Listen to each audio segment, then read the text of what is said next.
Hi అండి అందరికీ. Gas stove అయితే పగిలిపోయింది. ఇది నేను తీసుకొని 2 years అవుతుంది.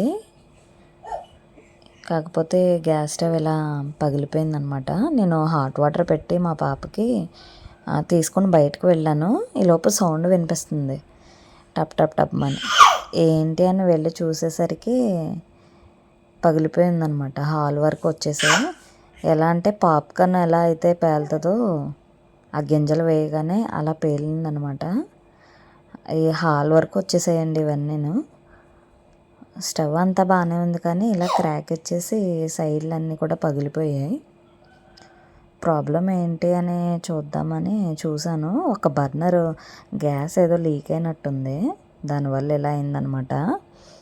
అయితే నేను షాప్కి కాల్ చేశాను, 5 years వారంటీ ఉందని. వాళ్ళు మళ్ళీ స్టవ్ని మాకు రీప్లేస్ చేస్తామని చెప్పారు. ఈ స్టవ్ తీసుకురండి, కొత్త స్టవ్ తీసుకెళ్తురు కానీ అని చెప్పారు.